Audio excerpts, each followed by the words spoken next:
Latest news on the Browns. Man, this news just broke and Cleveland isn't ready for this. Johnny Manziel is back on the attack, going straight after Deshaun Watson with an aggressive, profanity-laced rant that's already going viral online. But that's not even the whole story, because while Manziel is tearing everyone apart, a quarterback nobody was talking about, Dillon Gabriel, just got a chance no one saw coming. If you thought the Browns quarterback situation was settled, this news changes everything. Click the like button and let's talk about Manziel first, because this post is mind-blowing.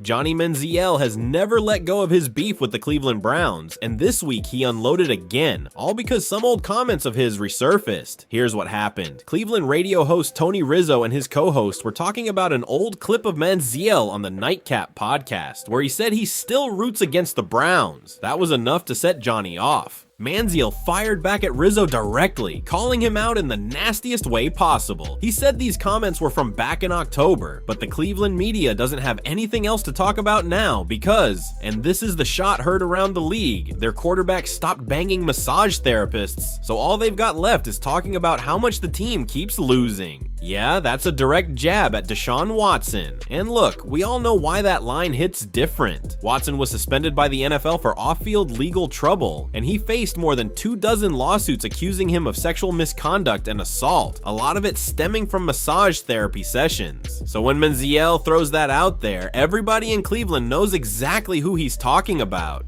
But here's the thing, Manziel didn't just go scorched earth, he actually owned some of his own failures too. He said his time in Cleveland was doomed by way more than just him, and that he's taken plenty of responsibility for how things went down in that building and in that city. Now let's rewind to where this whole thing started. Manziel was on Nightcap with Shannon Sharpe and Chad Johnson, and he said flat out that he thinks he's gonna hate the Browns forever. No love for Cleveland, rooting for 0-16 every single season. That's the level of resentment we're talking about here.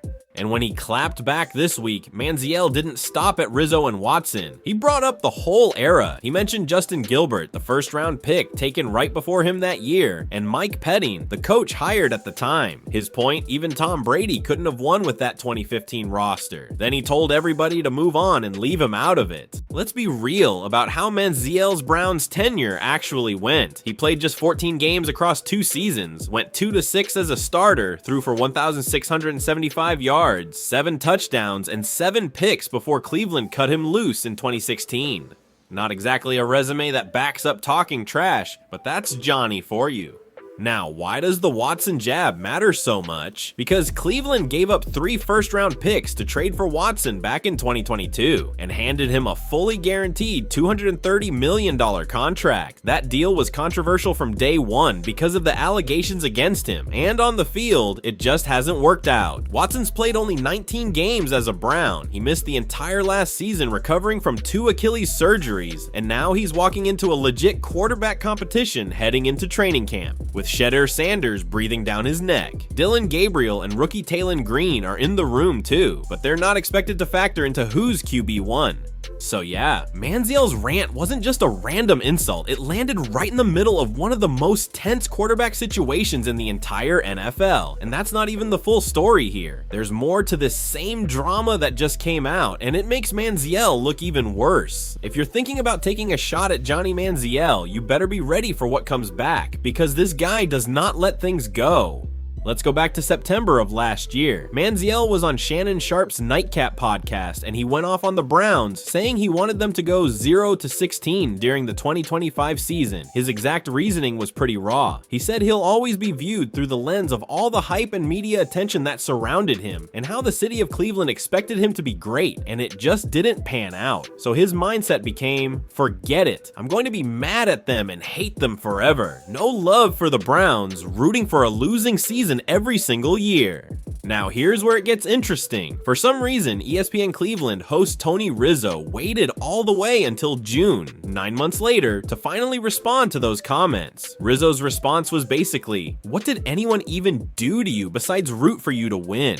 Manziel did not take that lightly. Not only did he fire back at Rizzo, he went on a full rant that included a direct shot at Deshaun Watson. He called Rizzo out by name, said the original comments were from back in October, and claimed the Cleveland media doesn't have anything else to talk about because their quarterback stopped banging massage therapists. So all that's left is talking about how much the team keeps losing.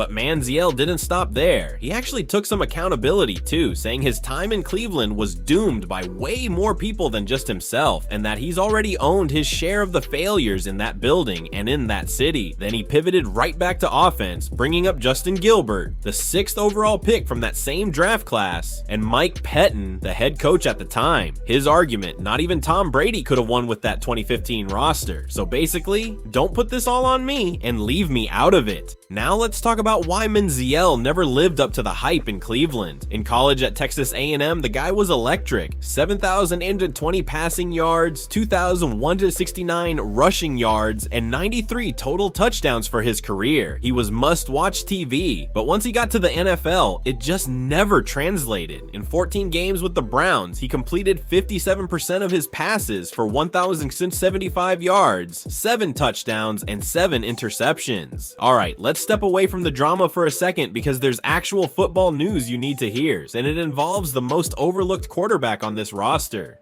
Dillon Gabriel has basically been written off in Cleveland's quarterback competition, but according to one NFL insider, the former 3rd-round pick might still have a narrow path back into this conversation, and that's bigger news than you'd think.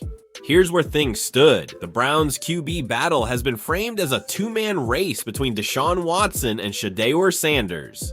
Watson brings the experience and the massive contract. Sanders brings momentum and buzz.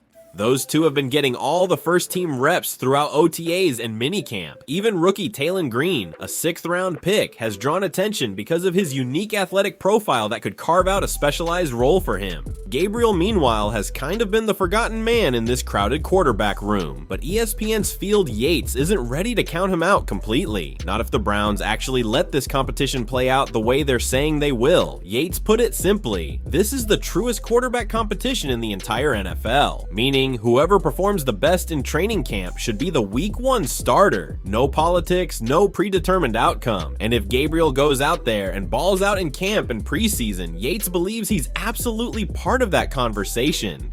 Yates even explained his own philosophy on quarterback competitions. Normally, if a young guy narrowly edges out a veteran in camp, he'd still lean toward the veteran early in the season just to take pressure off the rookie. But for Cleveland specifically, he said it differently. Whether it's Sanders, Watson, or even Gabriel, whoever earns it in camp should be the one on the field week 1.